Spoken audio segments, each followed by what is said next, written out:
नमस्कार, स्वागत है आपका हमारे इस डिजिटल प्लेटफॉर्म पर जिसका नाम है एडुग्राम क्लासेस। आज बात करने जा रहे हैं हम ऐसे रोजगार के बारे में, ऐसी वैकेंसी के बारे में जो 100 दिन के 100 रोजगार की कहानी में एक पन्ना जोड़ेगा। और वो पन्ना इस कदर है कि वो है नेवी की भर्ती। और नेवी की भर्ती में भी ऐसा बता दूं आपको, ऑफिसर रैंक की भर्ती है। और ऑफिसर रैंक में भी तीन ऐसी ऐसी स्ट्रीम है जहां पर वैकेंसी आएगी।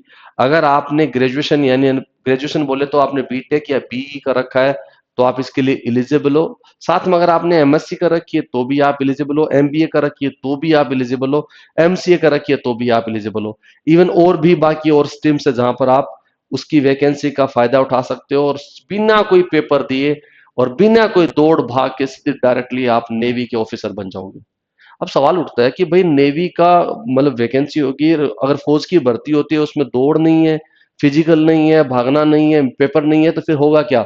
मैं आपको बता दूं, अगर आपने 60% हासिल कर रखे हैं अपने उस पेपर में और ग्रेजुएशन में या फिर आपके पास बीटेक में या फिर मास्टर्स में, और आपने 10वीं और 12वीं में भी 60% ले रखा है, तो इसका मतलब आप डेफिनेटली बिना कोई पेपर दिए डायरेक्टली जाओगे। अब शर्त क्या है, कैसी कंडीशन है, उन तमाम सारी चीजों को लेकर हम इस वीडियो में हम चर्चा करेंगे। सबसे पहले आप आराम से ध्यान लगा के इस बात को सुनिएगा। एक एक शब्द मेरे बहुत कमाल के हैं। अंत में आपको यह भी बताऊंगा इसका नौकरी पाने का तरीका क्या है और किस तरह से आप उसे पा सकते हो, उसके सारे मेथड मैं आपके साथ साझा करूंगा। डन। चलिए शुरू करते हैं इस वीडियो को और शुरू करते हैं, सबसे पहले बात करते हैं ये नेवी की बात करते हैं। ये है आपका नोटिफिकेशन आया। ये नेवी का नोटिफिकेशन कहता है, ये शॉर्ट सर्विस कमीशन की तरफ से है। शॉर्ट सर्विस कमीशन का मतलब होता है कि इसका होगा, इसके बारे में जब भी कोई आता है नेवी के अंदर तो ये डायरेक्टली परमानेंट भर्ती देती है। परमानेंट का मतलब पहले आपने सुना होगा कि अग्निवीर होते हैं उनके लिए वो होता है 4 साल आपको काम करना होता है, फिर उसके बाद में आप रियल कैडर बन जाते हो। तो यहाँ पर ऐसा रियल कैडर वाली की बात है, जब आप नौकरी लगोगे तो रियल कैडर ही होंगे और वो भी ऑफिसर रैंक के। तो नेवी की शॉर्ट सबमिशन कमीशन की ये भर्ती आई है और जनवरी 2026 का नोटिफिकेशन है। और छोटे नोटिफिकेशन के साथ साथ में ये बात क्या कहता है शुरू, ये बात कहता है 8 फरवरी 2025। कितने फरवरी है साहब? 8 फरवरी 2025 को ये फॉर्म स्टार्ट हो गए और ये कब होगा अंत में? 25 फरवरी, यानी 25 फरवरी 2025 को ये फॉर्म वहां तक भरे जाएंगे। अब फॉर्म में क्या भरा जाएगा वो फॉर्म में बता देता हूं। इससे पहले आपको ये बता देता हूं क्या, इसके साथ साथ में आपके पास अगर मान लीजिए नेवी की भर्ती भर रहे हो तो आपको ये जानने का हक है कि भाई किस किस कैडर में आए हैं, क्या क्या चीज आएंगी। तो इसके 3 ब्रांचेस की बात करता हूं मैं। पहला है एग्जीक्यूटिव ब्रांच, दूसरा है एजुकेशनल ब्रांच, तीसरा है टेक्निकल ब्रांच। यानी आप तीनों ब्रांच की बात करूं, पहला एग्जीक्यूटिव ब्रांच है, दूसरा कौन सा है आपके पास में एजुकेशनल ब्रांच है, और तीसरा टेक्निकल ब्रांच। तीनों ब्रांच में यानी कि आप अलग अलग स्ट्रीम के लोग हो तो भी आप अप्लाई करोगे आराम से। पहले सुनते जाइए इस बात को। सबसे पहले बात करते हैं एग्जीक्यूटिव ब्रांच में। एग्जीक्यूटिव ब्रांच के अंदर आप क्या बनोगे? एग्जीक्यूटिव ब्रांच है हाइड्रो कैटर बनेंगे, पायलट बनोगे, नेवल एयर ऑपरेशंस में ऑफिसर की भूमिका निभाओगे, एयर ट्रैफिक कंट्रोल एटीसी का आदमी बनोगे, और क्या लॉजिस्टिक्स बनोगे। ये पूरी की पांच, पांच की पांच, इसमें किसमें? एग्जीक्यूटिव ब्रांच में पांच आपके पास क्या स्ट्रीम है? कौन? Hydro cadre, pilot, naval air operations, air traffic controller और लॉजिस्टिक्स। इनकी अगर मान योग्यता की बात करता हूं तीनों में, पांचों की, किसमें? एग्जीक्यूटिव ब्रांच में आपके पास में क्या चाहिए साहब? बीई, मैं यहां पर दूसरे कलर में लिखता हूं ताकि आपको जल्दी समझ में आए। इसमें चाहिए आपको बीई और बीटेक। इनमें से कोई भी हो तो आप इसके लिए अप्लाई कर सकते हो। डन। बी और बीटेक आपने कर रखी है तो पक्का इसमें अप्लाई कर सकते हो कोई भी इसमें। और मिनिमम कितना चाहिए? 60% तक चाहिए। मिनिमम कितना चाहिए? 60% चाहिए। और इसकी वैकेंसी टोटल कितनी है? 60 वैकेंसी है। कितनी है? 60 पोस्ट के साथ में ये। अब आप ये पूछोगे ठीक है 60 पोस्ट है ये मान लिया आपने, लेकिन इसकी एज वेज का क्या मतलब है? आप इसके लिए मैं थोड़ा एक चीज बता दूं, आप मेन और वुमन दोनों अप्लाई करोगे इसके लिए। मतलब सबके लिए वैसे तो करोगे, लेकिन वुमन के लिए आप जो कैडर है उनके लिए मात्र 10 सीटें हैं, बाकी और बाकी सीटें होती है वो किसके लिए? मेंस कैडर के लिए। मेंस कैडर के लिए बात और क्या बताऊं, अगर आपकी उम्र कब हो? 2001 से लेके, यानी फरवरी 2001 से लेके कब तक है? 1 जुलाई, कब तक है? 2006 तक। अगर आपकी डेट ऑफ बर्थ है तो आप इसके लिए एलिजिबल हो, आप इसे अप्लाई कर सकते हो। राइट। तो मैं फिर कहूंगा, ये इसकी है बी बीटेक 60% चाहिए आपको, 60 पोस्ट है, 2001 से लेके 1 जुलाई 2006 तक की उसके पास डेट ऑफ बर्थ है। तो आप अब से अप्लाई कर सकते हो, किसके लिए? हाइड्रो के लिए। सेम एज इट इज मान लीजिए इसके बी उसी में नेवल में यही है, एयर ट्रैफिक में यही है, लॉजिस्टिक में यही है। और लॉजिस्टिक में एक और बताता हूँ, लॉजिस्टिक अगर बात की जाए, एक वैकेंसी इसमें बताया मैंने लॉजिस्टिक है। लॉजिस्टिक्स में अगर बात की जाए तो अगर बी बीटी के साथ अगर मान लो एमबीए भी आप हो ना, तो भी आप अप्लाई कर सकते हो। क्या? अगर आपके पास एमबीए डिग्री हो तो भी आप अप्लाई कर सकते हो। अब ये एमबीए के अलावा भी है कुछ, हाँ, अगर आपके पास एमसी है तो भी, अगर आपके पास एमएससी है तो भी, यानी अब आपके पास तीनों ऑप्शन मिल गए। क्या? अगर बी बीटेक हो तो भी, एमबीए हो तो भी, एमसी हो तो भी, और एमएससी आईटी से हो तो भी आप उसमें अप्लाई कर सकते हो। किसके लिए? एग्जीक्यूटिव किसमें? हाइड्रो कैडर के लिए, इन सब के लिए। एग्जीक्यूटिव ब्रांच हो गई, पहली ब्रांच हो गई एग्जीक्यूटिव ब्रांच। अब दूसरी ब्रांच के बारे में बात करते हैं। इस बात को ध्यान में देना, और इस बात को जो एमएससी कर रखे हैं वो लोग भी ध्यान देना, ठीक है? अब बात करते हैं क्या इसके साथ साथ में क्या बोला गया है। दूसरी है एजुकेशनल ब्रांच। कौन सी है साहब? एजुकेशनल, यानी शिक्षा वाली बात करते हैं। एजुकेशनल ब्रांच है, उसके अंदर क्या है, टोटल मिला के अगर बात की जाए एजुकेशनल में, तो 8 7 15, मात्र 15 वैकेंसी है। लेकिन आप सैलरी सुनोगे तो आप भी हक्का बक्के रह जाओगे, इतनी सैलरी देते हैं लोग, और इसके साथ साथ ऑफिसर की रैंक भी देते हैं। एमएससी आपने मैथ में कर रखी है, किसमें? एमएससी किसमें है? सॉरी, एमएससी आपकी किसमें हो? मैथ्स में हो या फिर फिजिक्स में हो, तभी आप अप्लाई कर सकते हो। बस याद रखना, ये 60% का आंकड़ा याद रखना, ये जिससे नीचे हो तो आप अप्लाई नहीं करोगे। डन। इसके अलावा क्या बोला है? एमएससी फिजिक्स अप्लाइड में कर रखी है तो भी आपके पास में क्या हो सकता है आपके पास। इसके अलावा एमएससी आपने कर रखी है किसमें? केमिस्ट्री में, तो भी आप इसके लिए अप्लाई कर सकते हो। इसके अलावा क्या बोला है? अगर ठीक है, एमएससी आपने कर रखी है केमिस्ट्री में विद फिजिक्स, आपके पास अगर फिजिक्स साथ में है तो आप कर सकते हो। ऑनर्स वालों के लिए बात नहीं है। और बीटेक और बी कर रखी है, बीटेक कर रखी है आपने, और वो भी मैकेनिकल इंजीनियरिंग में, तो भी आप इसे अप्लाई कर सकते हो। इसके अलावा बी बीटेक के 60% है, इलेक्ट्रिकल एंड कम्युनिकेशन भी इसमें अप्लाई कर सकते हो। ओवरऑल मैं आपको बता दूं, अगर आपने एमएससी कर रखी है, यानी आपने एमएससी कर रखी है, बीटेक कर रखी है, बीई कर रखी है, इसके साथ साथ में आपने एमसीए कर रखी है, तो आप इसके लिए अप्लाई कर सकते हो। एमटेक है तो भी आप अप्लाई कर सकते हो इस एजुकेशन के लिए, राइट? बस इसकी डेट ऑफ बर्थ याद रखना। क्या? आप अगर किसमें पैदा हुआ हो? 2 जनवरी 2025। कब? 02/01/2000, सॉरी 2001 को लेके आप पैदा हो। और कब तक की बात कर रहा है ये? 1 जनवरी 2005। यहां इसके बीच में आप हो तो आप इसके लिए अप्लाई कर सकते हो। याद रहेगा आपको? डन, क्लियर, ठीक है। इसके साथ साथ में बहुत ज्यादा लंबा कोई इसमें ऐसा है नहीं है आपको, पर मैं आपको ये इसलिए बता रहा हूं ताकि एक एक चीजें आपको ब्रांच काम आ जाएगी। हाँ, ये नोटिफिकेशन है आपके पास, ऑफिशियल वेबसाइट में मिलेगा। हमारा एक चैनल है एडुग्राम क्लासेस, किसका? टेलीग्राम है। उस टेलीग्राम पे जाके आप क्या करोगे, वहां पर रखोगे तो ये आपको मिल जाएगा सारा का सारा। डन। इसके साथ साथ में क्या बोला है? तीसरी ब्रांच मैंने बोली कौन सी? टेक्निकल। कौन सी बोली है जी? टेक्निकल ब्रांच है। और टेक्निकल ब्रांच के लिए क्या बोला है? बी बीटेक होनी चाहिए आपके पास 60% में। और कौन सी बीटेक होनी चाहिए? इलेक्ट्रिकल इंजीनियरिंग हो, इलेक्ट्रॉनिक्स वाली हो, इलेक्ट्रिकल एंड इलेक्ट्रॉनिक्स हो, इलेक्ट्रॉनिक्स एंड कम्युनिकेशन हो, इलेक्ट्रॉनिक्स एंड टेलीकम्युनिकेशन हो, टेलीकम्युनिकेशन हो, अप्लाइड इलेक्ट्रॉनिक्स एंड कम्युनिकेशन हो। इसके अलावा साथ साथ में क्या बोला है? अगर आपके पास सिविल इंजीनियरिंग हो, और इसके अलावा क्या है, एरोस्पेस वाली हो, और इसके मेटलर्जी हो, या नेवी आर्किटेक्चर वाली हो, इन तमाम सारी चीजों के लिए अप्लाई कर सकते हो। 60% का परसेंटेज आपको चाहिए। और आपके पास इसकी वैकेंसी टोटल मिला कितनी है? 38 प्लस में 45 प्लस, देखो कितनी है, 38 प्लस 45 प्लस में कितनी है? 18। इतनी वैकेंसीज में 8 5 13, 13 8 है,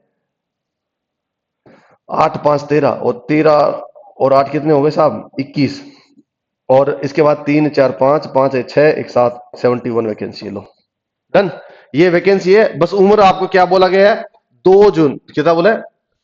2 जनवरी 2001 से लेके कहां तक है जी?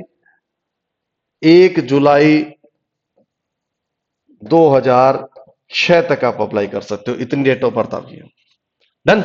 ये सारी वैकेंसी होगी, ये तो बातें वैकेंसी की होगी, तो क्या, ताकि आपको पता लगे क्या क्या वैकेंसी और कितनी कितनी वैकेंसी है। अब बात करते हैं इसको अप्लाई करने का बात। इसको अप्लाई करने का बहुत सिंपल तरीका, बहुत सिंपल है। आप वेबसाइट पर जाओगे और वेबसाइट पर जाके सीधा अप्लाई करोगे, अपने डेटा और डिटेल सारी भरोगे, उस भरने के बाद में सारी चीज आ जाएगी। अब बात यह है कि अगर आप मर्चेंट नेवी के हो, अगर आप मर्चेंट नहीं हो तो भी आप मर्चेंट नेवी वाले भी अप्लाई कर सकते हैं। कौन से वाले? मर्चेंट नेवी के हो तो आप अप्लाई कर सकते हो। इस मर्चेंट नेवी के अलावा बात क्या गई है, अगर आपके पास में सर्टिफिकेट हो, इसके साथ साथ एनसीसी का सर्टिफिकेट है।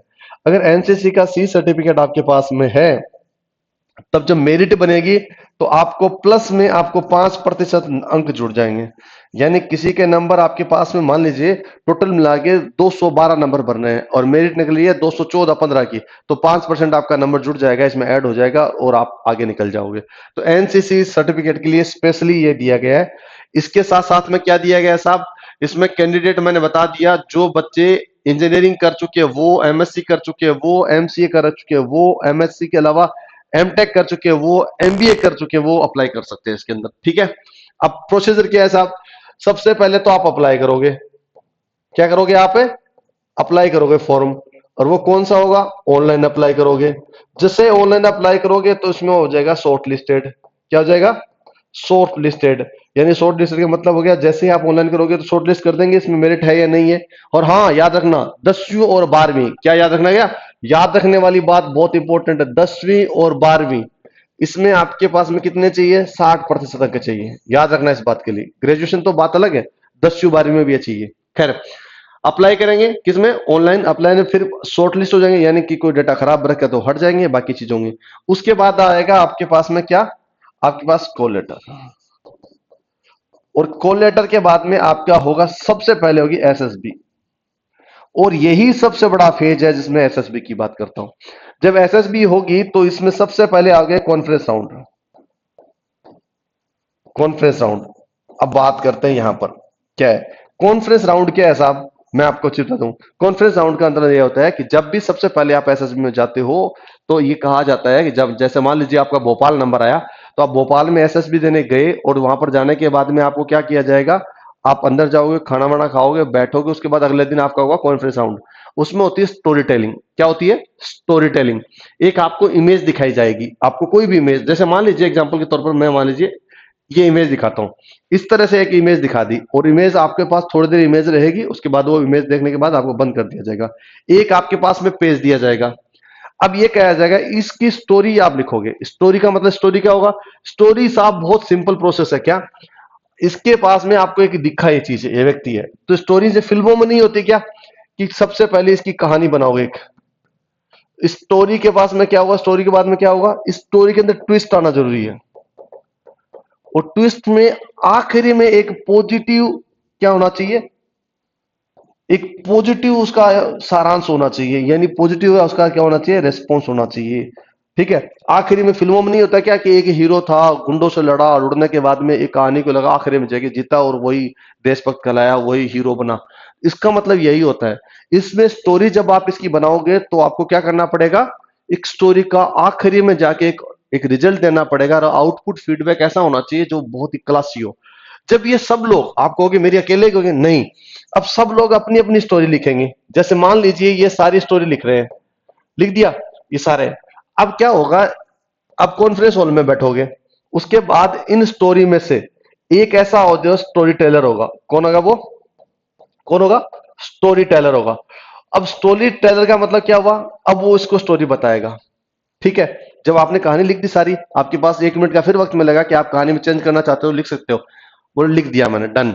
उसके बाद एक स्टोरी टेलर खड़ा होता है, और वो इसकी स्टोरी को पूरा एग्जैक्टली वो कोशिश करता है उसके बताने में अपना तरीके से।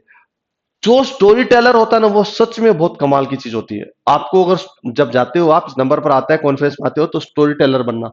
बस इसके लिए कंडीशन क्या है साहब, आपको इंग्लिश आनी चाहिए, बस। ये एक कंडीशन याद रखना। इंग्लिश आने वाले लोगों के लिए बहुत फायदेमंद नौकरी है, बहुत कमाल की नौकरी है ये। मान अगर आपको अंग्रेजी अच्छी आती है और आप अच्छे वक्ता हो, और आपने 60% बीटेक में ले रखे हैं, तो गारंटी देता हूं आपको 99% चांस है आपके किसमें, ये ऑफिसर बनने के।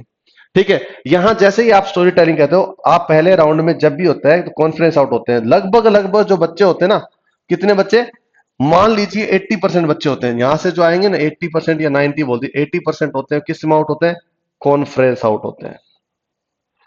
और कॉन्फ्रेंस अगर मान लीजिए आप इन हो गए, क्या हो गए, इन हो गए, जैसे इन हो जाओगे अंदर, तो आपके पास में फिर आपका चीज चलेगी क्या, फिजिकल चलेगा, जो बहुत नॉर्मल होता है।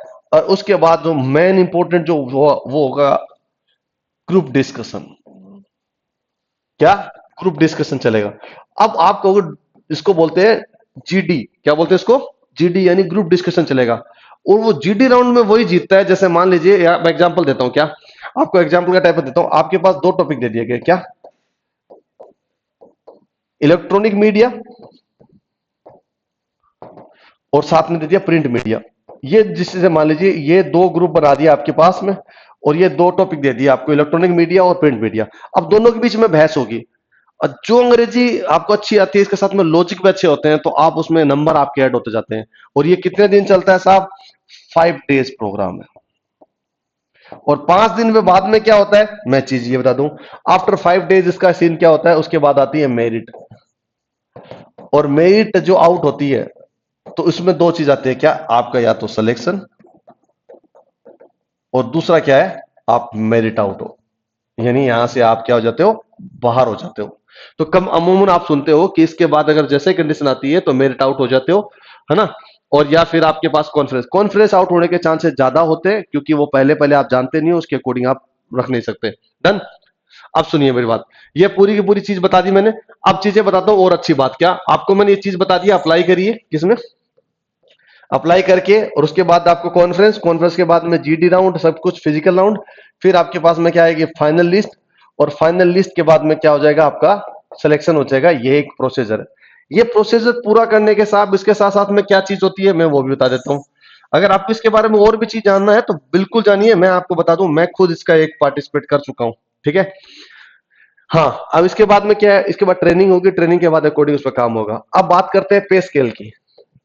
क्या है, पे स्केल, यानी पैसे कितने होंगे, अप्रोक्सीमेटली 1,10,000, 1,10,000 रुपए से ऊपर आपकी तनख्वाह होती है। ठीक है, 1,10,000 से ऊपर आपकी तनख्वाह होती है। इसके साथ साथ आप जैसे जैसे बढ़ते जाओगे, आपकी रैंक के बूस्ट करने के चांसेस हर हमेशा मिलते रहेंगे, और इसके अकॉर्डिंग आपको तनख्वाह भी उसी के रेफरेंस में आपको बढ़ती जाएगी। ठीक है। इसका अप्लाई करने का तरीका क्या है, उसका अप्लाई करने का एक तरीका है, आप वेबसाइट में नाम लिख लीजिए, www डॉट, इसके साथ क्या है, join navy, join Indian navy dot G O V dot in, ये लिख लोगे। क्या है, www.joinindianNavy.gov.in पर आप जाओगे और अप्लाई करोगे। इसकी 25 फरवरी लास्ट डेट है, 2025 इसकी लास्ट डेट है। सोचना मत, फटाफट जाके भर देना, और उसके बाद में शुरू कर देना क्या, इंग्लिश की तैयारी, और इंग्लिश बोलने की प्रैक्टिस शुरू कर देना। आप 200%, में 100 नहीं बोलता हूं मैं, 200% चांस है आपके सिलेक्शन होने का, बिना कोई पेपर के, बिना कोई फिजिकल के, कोई दिक्कत नहीं होगी। अंत में जाके जब आपके इसमें नंबर आ जाता है, आप सिलेक्शन हो जाता है, उस सिलेक्शन से पहले की एक प्रोसेस है, क्या, मेडिकल होता है। और वो अमूमन जानते हो आप, हर दुनिया में हर चीजों में मेडिकल होता है, वो मेडिकल होता ही होता है, और इसके अलावा कुछ भी नहीं होता, नो नथिंग, जीरो शून्य। और आप कहलाओगे एक ऑफिसर, एक ग्रांड ऑफिसर, एक नेवी का ऑफिसर बनने के लिए आपके पास में सीधे सीधे तरीका है। फटाफट से ये फॉर्म भरिए और लग जाइए अपने अंग्रेजी के साथ तैयारी करने में। और सारे जितने सारी वीडियोस यूट्यूब पर मिलते हैं सब छान जाइए, और इसके अलावा जितनी आपके पास किताबें मिलती है उसको भी छान लीजिए। अगर ये आपके पास इंफॉर्मेशन अच्छी लगी आपको, तो ये आप बिल्कुल अपने दोस्तों के साथ साझा जरूर करना, जिन्होंने बीटेक कर रखी है, एमएससी कर रखी है, एमसीए कर रखी है, एमबीए कर रखी है, प्लीज उसके साथ जरूर साझा करना। क्या पता आपके एक शेयर करने से उनके पास, अगर ये वीडियो देखने से उसकी नौकरी में ऑफिसर रैंक लिख दिया जाता है, तो यकीन मानिए आपने दुनिया का वो सबसे बड़ा भला किया है। और नए वीडियो के साथ फिर मिलेंगे, तब तक के लिए ख्याल रखना। बहुत बहुत शुक्रिया। जय हिंद, जय भारत।